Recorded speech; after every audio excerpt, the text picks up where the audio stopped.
Ladies and gentlemen, welcome back to episode 6 of The Twist. I am, of course, chaostopia.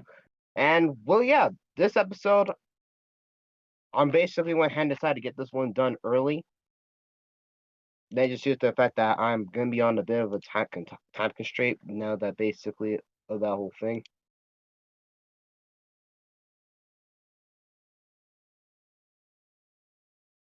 But needless to say, it is time to talk about basically what happened in week 5 and what we're going to have to look forward to in week 6. So, week 5, we did not go ahead and get stuff planned out. We did lose to the Bears, 35-28. Last second interception kind of went ahead and kind of sealed us. But so yeah, if anything, what we will be seeing from this game basically showed that we were able to keep up, but just that wasn't really enough. So it wasn't a great game. I can admit it, but there's a lot to go ahead and basically look forward to. So Healable basically did have a bad game himself. 4 touchdowns against 4 picks.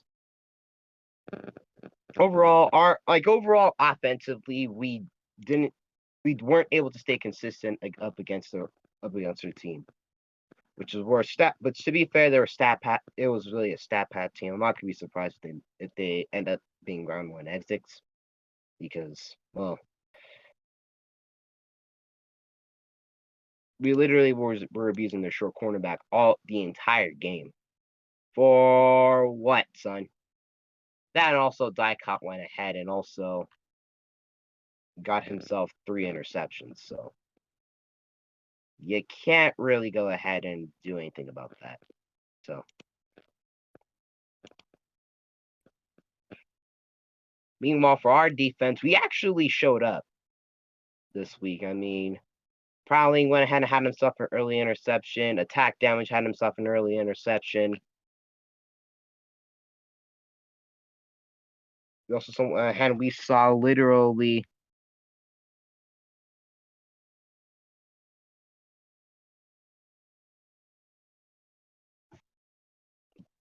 gonna go ahead and look at Heel. He also went ahead and got himself an interception. So that puts him with 2 so far on the season. So yeah. Literally this week wasn't a great one, but we're ready to go ahead and basically get some revenge. We're hungry. We're thirsty. This win has us basically wanting to get some revenge. And our next opponent is an ideal opponent to go ahead and basically get revenge on. They haven't. I don't think they have played week 5 yet. Yet they have not. They're going to be playing the Spartans, and that game will actually be against the Philadelphia Freedom. So we're going to be taking on Kosh and that team.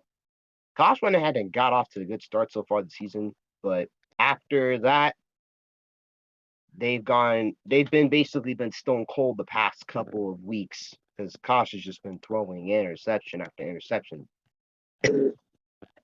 Yes, Cycle Wade and Drifter does no flashes himself.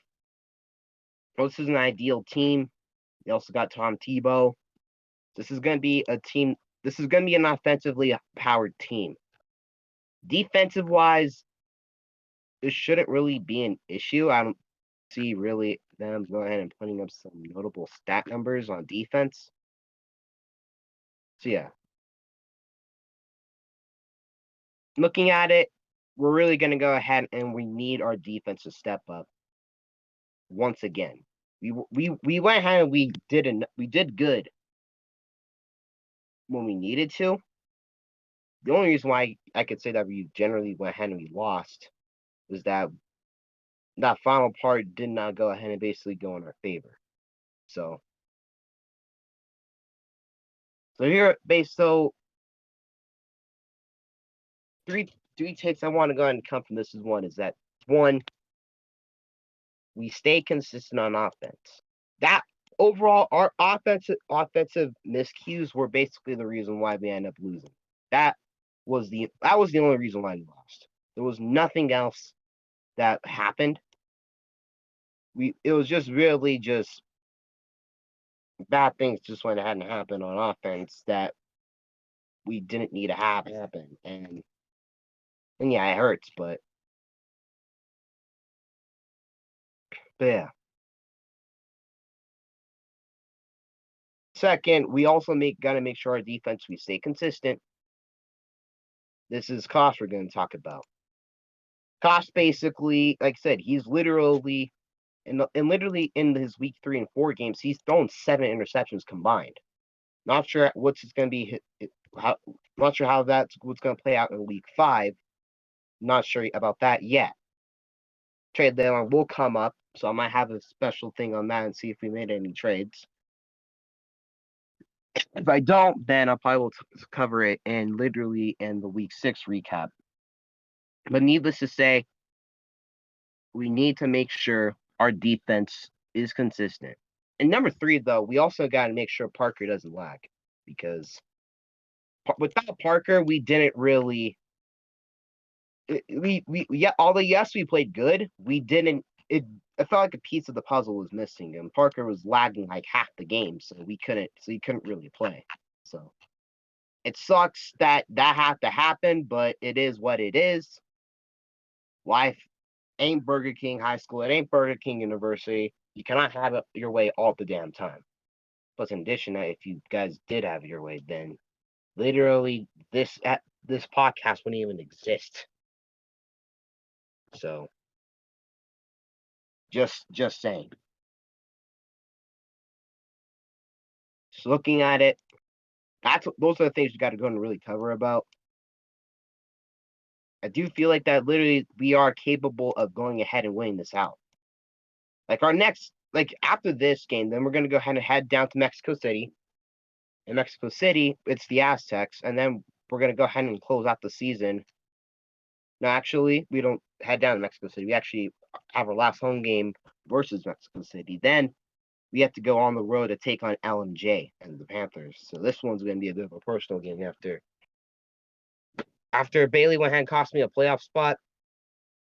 He's not there anymore, obviously, but I would like to go and basically, on a personal level, I would like to go and basically kind of get a nice little win. Team success wise, these next 3 games are must wins. If we win these games, we should be fine. Just as long as we stay consistent. That is the number 1 goal. We went out the season, as long as we are in the top 7 seeds, we should live for like a little bit. Because literally, if we're literally the 8th seed or the 9th seed, we're gonna have to go ahead and get a playing game. Shit, no team is safe at this point.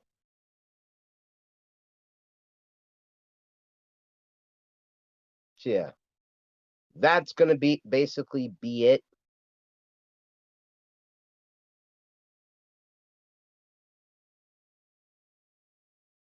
for this episode. That for the recap part. As for transaction wise, I don't think there's gonna be any big ones here. If you do ask me though, I do feel like that in all I think we should go ahead and at least focus on getting some help defensive back wise. Well, our blocking core is fine. I feel like defensively we could at least get some help. Not getting getting any ideas, but who knows? Maybe Hilo might end up calling an old friend, a man that he calls that they call him King Andy, and say, "Hey, let's go ahead and do this again, just like old times." Because if that happens, trust me, it would really help him basically. And in a situation where Parker might end up lagging again, or basically we're not going to have enough, or we don't have a good corner, for instance, we at least have someone that basically has experience and is pretty much, by all means, he's a Hall of Famer. So yeah, that's going to be it for this week. Not sure basically what the plan is going to be. Now, Thank you guys for go ahead and watching. We'll see you guys here for episode 7, which is going to be either a trade deadline or transactions update, or it'll be a week 6 recap, week 7 preview. Until then, this is Chaostopia, and I'll catch you guys next time. Saddle up, saddle out, peace out. Let's go.